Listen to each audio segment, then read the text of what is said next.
The morning sun poured gently over the small village, casting golden light across the yard where the chickens clucked nervously around their new coop. Huyen bent down, her hands brushing Maya's hair into smooth braids, her voice soft as she hummed a tune. The little girl, with her school bag resting against her knee, kept glancing at Bibi, the loyal dog who was chasing after the chickens with endless curiosity. "Bibi, come back here," Huyen laughed, though her eyes carried a quiet weariness. She had learned to live with little, and every day was a struggle. Yet the laughter of her daughter made everything bearable. Dee was outside near the bamboo bed he had been building for weeks, wiping sweat from his brow. He had told Huyen the bed was for Maya to study and play on, but in his heart, he dreamed it would one day become their wedding bed, a symbol of a life rebuilt from ashes. Life here was simple. Huyen picked longans from Uncle Ta's orchard to sell at the market. Dee tried to earn from construction when work was available, and together they created a fragile but precious peace. For a while, it seemed the shadows of the past had finally loosened their grip. But peace in a small village never lasted long. That very morning, at the bustling cow hoy market, as Huyen hurried past the crowd with her basket of fruit, her steps faltered. Standing by a stall of vegetables was an older woman whose face Huyen knew too well the lines of anger, the sharp eyes, the bitterness etched deep. It was Maya's grandmother, the woman who had once been her mother-in-law. Their eyes met for the briefest moment. Huyen's breath caught in her chest, her hands trembling against the handle of her basket. She turned away quickly, pushing through the crowd, her heart pounding. She didn't dare look back, but the feeling of being watched clung to her skin, like heat.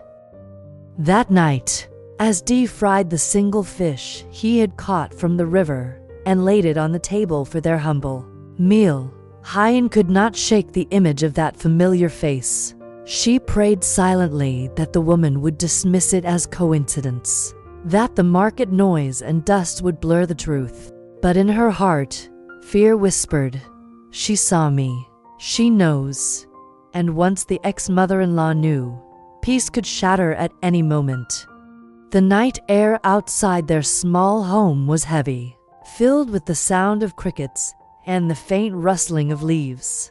Huyen sat by the bamboo bed, her hands busy mending Maya's tiny school uniform. But her mind was far away.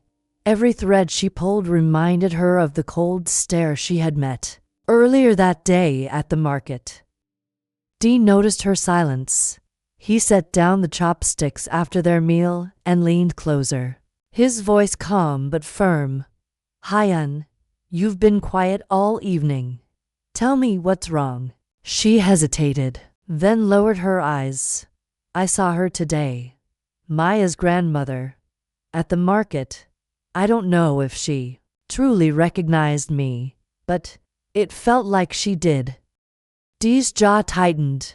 For a moment, he said nothing, staring into the dim glow of the kerosene lamp. The thought of that woman, the bitterness, the accusations, the endless blame brought a storm into his chest. He reached out, placing a steady hand over Huyen's. "You did nothing wrong," he said softly. "Even if she knows, she cannot control your life anymore. We've left that behind." "But you don't understand," Huyen whispered, her voice trembling. "She has always hated me. She will tell everyone. She will twist everything. What if she comes here and tries to take Maya away from me?" At that, Dee's grip tightened. His eyes darkened with determination. "No one will take Maya. Not while I'm here. We will protect her, together." Inside the small room, Maya's soft breathing could be heard as she slept peacefully, unaware of the storm gathering outside her fragile world. Bibi stirred restlessly by the door, as if sensing her mistress's unease. The bamboo bed creaked slightly as Dee sat down beside Huyen. "Listen," he said, voice low but steady. We've survived worse. Let her come if she wants. This time, we won't run. We'll stand our ground. Huyen looked at him, eyes shimmering with both fear and fragile hope. In that moment, she realized something: the past was no longer hers to face alone. But even as she leaned into his quiet strength, a shadow of dread lingered. Somewhere in the village, perhaps even at that very moment, the ex-mother-in-law was already speaking of what she had seen, planting seeds of gossip and suspicion. The fragile peace around them had cracked. What would come through that crack, neither of them yet knew. The following days in the village seemed normal on the surface: roosters crowing at dawn, children rushing to school, neighbors busy in the fields. But for Huyen, every sound felt sharper, every glance heavier. She sensed whispers following her footsteps at the market, the way women paused their chatter when she walked past with her basket of longans. It did not take long for the truth to reach her ears. The ex-mother-in-law had begun to speak openly. "She's here," the woman told anyone who would listen. "Huyen, the one who disgraced our family, who left her husband rotting in prison, now living shamelessly with another man. And that child, my grandchild, she's being raised in sin." The words spread like wildfire, carried from stall to stall, from fields to the tea house. By the time Dee heard them, his fists were already clenched, his breath hot with anger. That evening, he returned home earlier than usual, his steps heavy across the yard. Huyen was washing rice by the stream, the fading sun touching her hair with gold. He could see the tension in her shoulders, the quiet way she tried to hide her fear. "They're talking, aren't they?" he asked, his voice low. She didn't answer right away, only nodded faintly. The truth was too painful to put into words. Dee crouched down beside her, his reflection rippling in the water. "Let them talk," he said firmly. "They don't know our lives. They don't know what we've endured. If they want to judge, let them. But they will not harm you, and they will never touch Maya." For a moment, silence stretched between them, broken only by the trickle of water. Huyen's eyes burned, not from anger but from exhaustion, the exhaustion of always running, always fearing. She longed for peace, but the past refused to let go. That night, as Maya played with Babi on the bamboo bed, Huyen and Dee sat under the jackfruit tree. The air was thick with the smell of earth and the distant hum of cicadas. Dee's voice was steady, but there was fire behind it. "If she comes here," he said, "if she dares to stand at our door, I will face her. I won't allow her to trample your dignity or frighten Maya. This is our home now, Huyen. No one will take it from us." Huyen listened, her heart torn between fear and gratitude. She knew the storm was not far away. Her ex-mother-in-law was not a woman to stop at words. Confrontation was coming, and when it came, everything they had built, the fragile happiness of their little family, would be tested. The knock on the wooden door came just as dusk was falling. It wasn't a gentle knock, but sharp, demanding, the kind that made Babi bark furiously and sent Maya running to her mother's side. Huyen froze, her hands tightening on her daughter's shoulders. She didn't need to look. She already knew who stood outside. Dee rose slowly from the bamboo bed, his face calm but his jaw set like stone. He opened the door, and there she was, the ex-mother-in-law. Her figure was smaller than he remembered, but her eyes still burned with bitterness, her voice sharp as a blade. "So it's true," she hissed, stepping into the yard without waiting to be invited.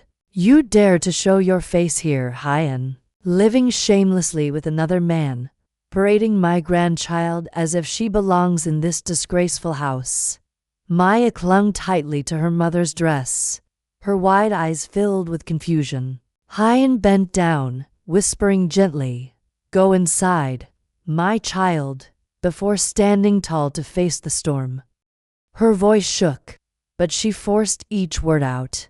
"I am raising Maya with love. That is all that matters. I owe you nothing anymore."